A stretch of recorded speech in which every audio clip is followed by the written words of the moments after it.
আমরা শুরু করতে চলেছি সম্পূর্ণ সামাজিক এবং সাংসারিক প্রেক্ষাপটে রচিত অগ্রদূত বিরচিত সম্পূর্ণ পুরুষ ভূমিকা বর্জিত নাটক একটি ফুলের স্বপ্ন। ধনী গৃহিণী কনকপ্রভা। কনকপ্রভার ভূমিকায় অভিনয় করছে অনুরাধা ভট্টাচার্য। তোর মেয়েকে দিয়ে কোনো কাজই হবে না। বাড়ি চলতে গাড়ি, তার বাসা আবার রাগে বাড়ি। গৃহস্থের কাজ ওকে দিয়ে হবে না। ধনী গৃহিণীর কন্যা, জ্যেষ্ঠ কন্যা তন্দ্রা অভিনয় করতে আসছে তন্দ্রার ভূমিকায় ঝুমা পণ্ডা। তোমার মেয়েকে বুঝিয়ে বলে দিও ও ঘাটে নৌকো ভিড়বে না। কিন্তু দা পাস করা ইঞ্জিনিয়ার, যত ছলা গলা দেখা ওতে ডাল গলবে না। বেহা নীলাজ কোথাকার। মেজ কন্যা ছন্দা, ছন্দার ভূমিকায় অভিনয় করছে পূর্ণিমা জানা। কিন্তু কিন্তু দোষটা কি ওর? ভগবান ওকে রূপ দিয়েছেন, গুণ দিয়েছেন, দিয়েছেন অপূর্ব সুরেল্য কণ্ঠস্বর। তার জন্য কি ও দায়ী? নমস্কার। ধনী গৃহিণী কনকপ্রভার ছোট মেয়ে মন্দা। মন্দার ভূমিকা অভিনয় করতে আসছে প্রিয়াঙ্কা পণ্ডা। আমার কাছে মুখ খুলতে এসো না, বুঝলে? তোমাদের কীর্তির কথা আমি জানি না ভেবেছো? স্কুল যাওয়ার নাম করে আড্ডা দিতে এসেছে, তাদের আবার বড় বড় কথা। ওই ধনী গৃহিণী কনকপ্রভার বাড়িতে কাজের মেয়ে, কাজের মেয়ে সারদা, রাঁধুনির কাজ করে সারদা। সারদা ভূমিকা অভিনয় করছে সুস্মিতা ঘোড়ই। একে তো রোগের জ্বালা, তার মধ্যে তুই যদি আমাকে জ্বালা, তোর চোখের সামনে আমি আত্মহত্যা করব। আর পাচ্ছি না, আর পাচ্ছি না।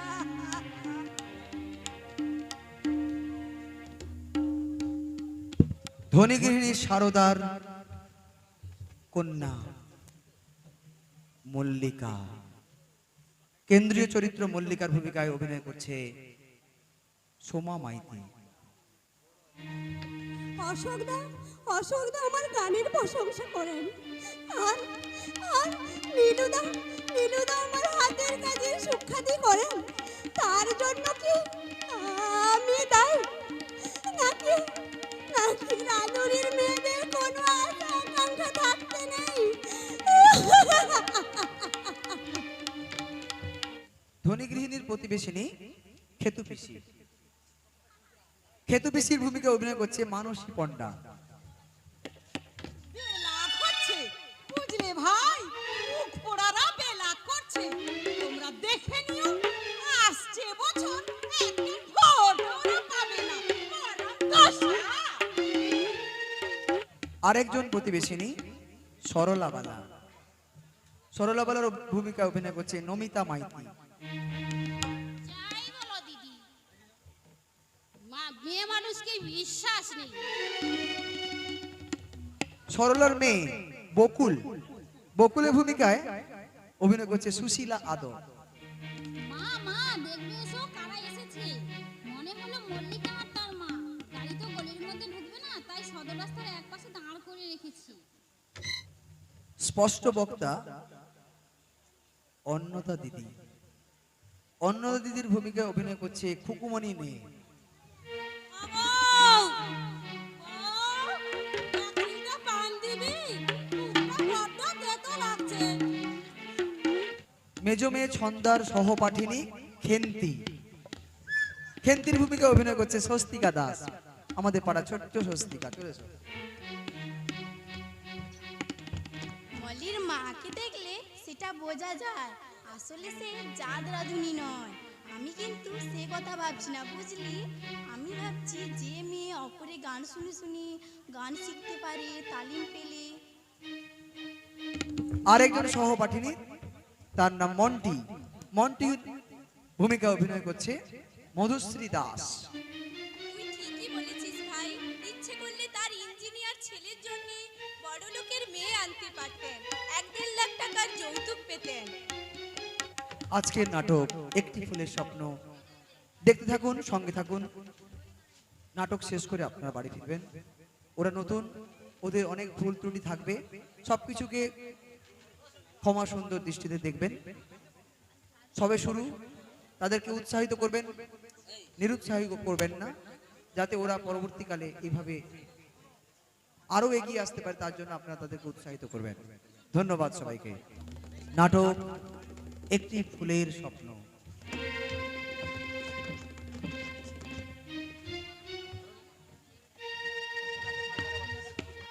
দুটো দিন শুয়ে আছি, এর মধ্যে ভুবন অন্ধকার দেখলি।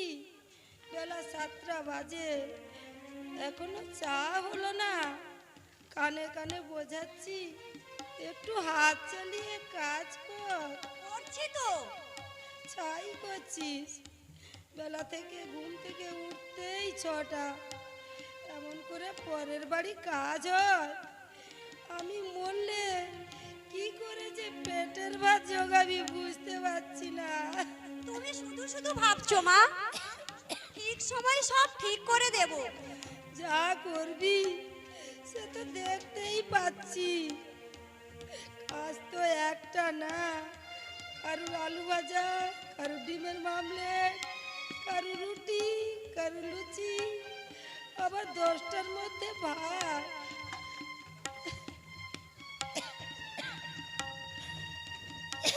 দেখ সারদা, তোর মেয়েকে দিয়ে কোনো কাজই হবে না। হাঁটতে পারি, চলতেই গাড়ি, তার বাসা আবার বৈরাগী বাড়ি। রাস্তায় বাড়ি কোনো কাজ ওকে দিয়ে হবে না। জ্বরটা কিছুতেই ছাড়ছে না। তোর জ্বরের জন্য তো সংসারে সবাই উপোস করে থাকতে পারে না। কাল রাত্রে আমার বড়দির ছেলে এসেছে। তোরা যদি মায়া দিয়ে গদাই লস্করে চালে চলিস, বাজার করে এনে দিতে বলো দিদি, আমি না হয় রান্না করে দেবো। কাজে ছিঁড়ি রাখো। 8 ঘন্টা হলো, 2 কাপ চা নিয়ে এখনো পাত্তাই নেই। না না, এই মাত্র গেল। তুই আর শাক দিয়ে মাছ ঢাকিস নে। কখন গেছে আমি বুঝি দেখিনি? নিশ্চয় অশোকের বন্ধুর সঙ্গে গল্প জুড়ে দিয়েছে। লজ্জা ঘেন্দার পালাই নেই। মলি, মলি, মল্লিকা। কি মা? কোথায় ছিলি বল আনন্দদি? কোথায় ছিলি এতক্ষণ? মরণ নাই তো? উনুন জ্বলে যাচ্ছে, এখনো জল খাবার হলো না। কখন রাঁধবি? বাবুরা কে অফিস যাবে? অশোকদার বন্ধু। দেখ বাপু, ঝিয়ার মেয়ে এত আসপারদা কিসেলা? যেমন আছিস তেমনি থাকবি। বাবুদের সঙ্গে এত হাসি মস্করা কিসেলা? মরণ দাসা। আমি তোর মুখে মুখে জমা। তোর বাপ মরে যাওয়ার পরে না দয়া করে আশ্রয় দিয়েছিলাম বলে মান ইজ্জত নিয়ে বেঁচে আছিস, নইলে ভিক্ষা করো আর নজর তো না। তোমার দয়ার কথা কোনোদিন ভুলবো না দিদি। এই 10টা বছর 8 বছরের ছুটকি মেয়েকে নিয়ে বিধবা হলি। এই মুখুজ্জে বাড়ি অন্যকে ছিঁড়ি ফেলেছে। কেউ লোকে দেখে কে বলবে ওর রাঁধুনির মেয়ে? ও যেন পটের বিবি। মরণ দশা। মর মর লক্ষ্মীচারি, তুই মর। তোর মরলে আমার আড়ে একটু বাতাস লাগবে। রাঁধুনির মেয়ে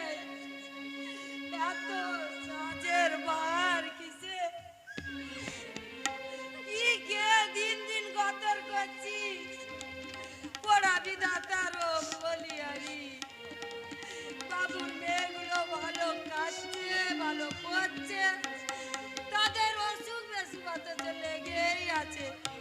আর এ পোড়া কপালির জর্জারি পর্যন্ত হয় না। হাসিস কল্যাণ যান, মরণ হয় না তোর? কি গল্প করছিলি অশোকের সঙ্গে? বারে অশোক দা তো ঘুমোচ্ছে। তাহলে কার সঙ্গে গল্প করেছিলি কাজকর্ম ফেলে রেখে? জানো মা, অশোকদার বন্ধু নীলেন্দু বাবুর সঙ্গে। নীলেন্দু বাবু মস্ত বড় ইঞ্জিনিয়ার, 50,000 টাকা নাকি মাইনে পায়। তাতে তোর কি? নীলেন্দু বাবু যদি 50,000 টাকা মাইনে পায় তাতে তোর কি এসে যায়? না, তাই বলছিলাম। আর কখনো ওদের সঙ্গে কথা বলবি না। তোর বাপ নেই, মা রাঁধুনি, পরের অনুগ্রহে বেঁচে আছিস। তোর সুখের স্বপ্ন দেখা উচিত নয়। মা, তোর বাবা ও স্বপ্ন দেখতো তুই জন্মাবার পরে বললে মেয়েকে আমি ছেলের মতন মানুষ করব, ওকে আমি ডাক্তারি পড়াবো। স্বপ্ন স্বপ্ন আমার হলো না, স্বপ্ন আমার জীবনে হলো না। স্বপ্ন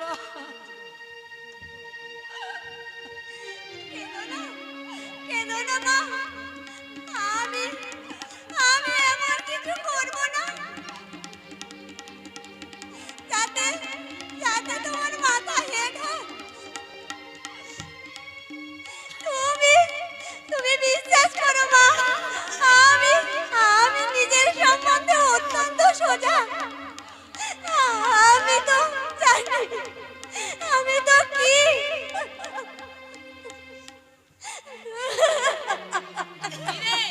আমার আলু ভাজা হয়েছে? না, এই করে দিচ্ছি। করে দিচ্ছি বলে বেলা 9টা বাজাবি? কলেজ নেই আমার? এতক্ষণ কি করছিলিস? বল শয়তানি, কোথায় আড্ডা মারছিলিস এতক্ষণ? না না, তুমি থামো, আমি কানা নই, সব দেখতে পাই। কাল রাত্রে নীলেন্দুদার সঙ্গে রাত 11টা পর্যন্ত গল্প করেছিল। মিথ্যে কথা বলো না তন্দ্রাদি। বললি শয়তানি? আমি মিথ্যেবাদী? মিথ্যে কথা বলছি? চল, উঠে আয়, ওঠ বলছি, উঠে আয় হারামজাদি।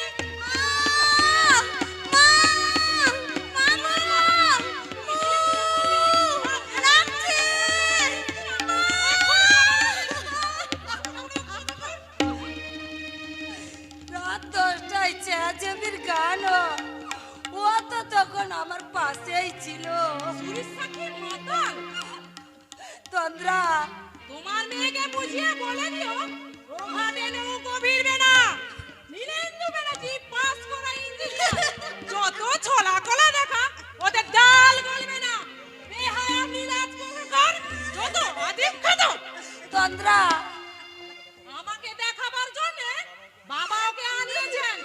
বেশি বাড়াবাড়ি করলে জুতে মুখ ভেঙে দেবো একদম। বামুন হয়ে আকাশে চাঁদ ধরতে চায়, অধিক্ষত। নীলেন্দু তো কাল এসেছে, এর মধ্যে তুই কি কথা বলতে গেলি ওর সঙ্গে? তুমি তুমি বিশ্বাস করো মা, রান্না বান্না করে রেখে আমি ছাদে গিয়ে দাঁড়িয়েছিলাম।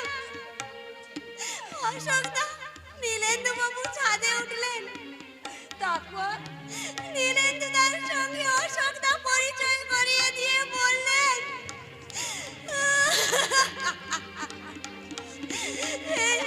এই মেয়েটিকে চিনে রেখো নীলেন্দু। ওর জীবনী ভালো একটা নাটক লিখতে পারবেন। নাটক? হ্যাঁ মা, নীলেন্দুদা নাটক লেখেন। তাই তাই আমার কাছে খুঁটিয়ে খুঁটিয়ে সব জিজ্ঞাসা করলেন। তোর বাবা স্কুল মাস্টার ছিলেন, তাও বলেছি। 8 বছর গ্রামে বয়সে এই বাড়িতে এসেছি, তাও বলেছি। তন্দ্রাদির গান শুনে শুনে গান শিখেছি, তাও বলেছি। এত কথা বলতে গেলি কেন? তুই জিয়ার মেয়ে, বাবুদের ছেলের সঙ্গে এত কথা কিসের? আর কখনো ওদের সঙ্গে কথা বলবি না। জিজ্ঞাসা করলেন তাই বললাম, নইলে নইলে আমার কি দরকার? মলি, এই মলি, নীলুদা তোকে ডাকছে। করে জানে মা, আমার তো শরীর খারাপ। গিয়ে বলে দাও মা, 9টার মধ্যে রান্না বান্না করতে হবে। এই চলে আসবে। আরে বাবা, রান্না বান্না তো আর পালিয়ে যাচ্ছে না। এই ওর চল না হয়তো ছাড়ি। নীলুদার মতন ছেলে যে তোকে দয়া করে ডেকেছে, এটা তো ধন্য হওয়া উচিত। আয়, আয় আমার সঙ্গে। যাবো মা, মা নিষেধ করছে ছন্দাদি। তোদের বড্ড বাড়াবাড়ি। কথাটা শুনে এলেই কি মহাভারত অশুদ্ধ হয়ে যাবে? না গেলে তো আমার বয়ে যাবে। শুধু শুধু তাদের ছোট লোক বানায়। ছন্দাদি, মা ছন্দাদি রাগ করে চলে গেল। যাক চলে, আলু ভাজা করে ডিমের মামলাটা করে দে। উনুনে কয়লা দিতে হবে।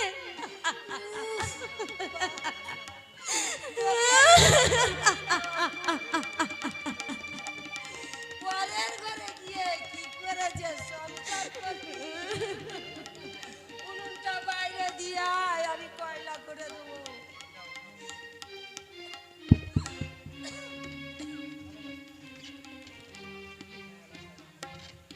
বলি, হ্যাঁ লাসারি, এ জন্মে তো আক্কেল জ্ঞান হবে না। নীলেন্দু মল্লিকাকে ডেকেছে, কোন সাহসে তুই বারণ করলি? জি, জিয়ের মেয়ে, ঝিয়ের মেয়ে কি বাবুদের মেয়ে সে কথা ভালো করে জানে নীলেন্দু। তোদের 14 পুরুষে ভাগ্যে যে নীলেন্দুর মতন হীরের টুকরে ছেলে তোর মেয়ের গান শুনতে চেয়েছে। তোর মেয়ে ওর নখের যোগ্য নয়, তা জানিস? তুমি অযথা রাগ করছো দিদি। অযথা রাগ করছি? মা বেটিকে ভাত দিয়ে পুষছি। গানের মাস্টার যখন 3 বোনকে গান শেখায়, তোর মেয়ে সব কাজ কর্ম ছেড়ে ঠায় দাঁড়িয়ে থাকে। কোনোদিন কিছু বলেছি? না দিদি, তার বলি, গান টান শুনে শুনে যেটুকু শিখেছে সে তো আমারই দয়া। তাহলে গুমার কিসে এতলা? ডাকা মাত্র ছুটে যাওয়া উচিত ছিল না? আমি ভাবলাম পাছে তুমি রাগ করো। রাগ করি? হ্যাঁ, কাল রাত্রে ঘটনা নিয়ে যাই 10 কথা শুনিয়ে দিলে। দেব না শুনিয়ে? কথাই বলে ঘি আর আগুন পাশাপাশি থাকলেই বিপদ। উনুনে কয়লা দিল না কে জানে। মলি, মলি, মল্লিকা। কি মা? ছন্দাদি উনুন নিয়ে গেল মা। কেন? বললে জল খাবার আমি বানিয়ে দিচ্ছি, তুই নীলুদাকে গান শোনা। জিনিসপত্রগুলো পাশের ঘরে নিয়ে যা সারি। আর মলি ছন্দার একটা ভালো শাড়ি পরে ঝপ করে চালায়। আমি আমি ও ঘরে যাব না। কেন? আমি এই ঘরে বসেই গাইবো। জিদ করিস না, বুঝলি? গরিবের মেয়ে এত জিদ ভালো না। ছন্দার একটা ভালো শাড়ি পরে আসে কি? যা না। না, হারামজাদা মেয়ে, এত আসপর্দা তোর! আমার কথা অমান্য করতে সাহস করিস? আজই এই মুহূর্তে মা বেটি কোথায় যাবি চলে যা। বেঈমান শয়তানের স্থান আমার বাড়িতে হবে না। তোকে নিয়ে কোথায় যাব বলতে পারি? আমার রয়েছে যত জ্বালা। মা পোড়ামুখী। একটু বাতাস লাগুক। মা একে তো রোগের জ্বালা, তারপরে তুই যদি আমাকে জ্বালা, তোর চোখের সামনে আমি আত্মহত্যা করবো। মা পাচ্ছি না, আর পাচ্ছি না। বলি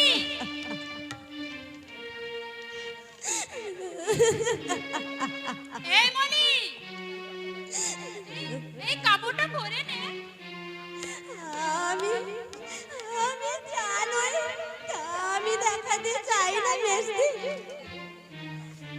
আমি আমি রাধুনির মেয়ে, তোমার ওই দামি কাপড় পরে নিজেকে জাহির করতে চাই না। অসুবিধা নীলুদা, দুজনেই তোর গান শুনতে চাইছেন। বর্দির গান নীলুদার ভালো লাগেনি। বর্দির গলা ভালো নয়, তার উপরে সিনেমায় হিন্দি গান গাইলো। নীলুদা মুখের উপর বলে দিলেন, কি বললেন? বললেন আমি কিন্তু তোমার মুখে ওই চটুল হিন্দি গান আশা করিনি তন্দ্রা।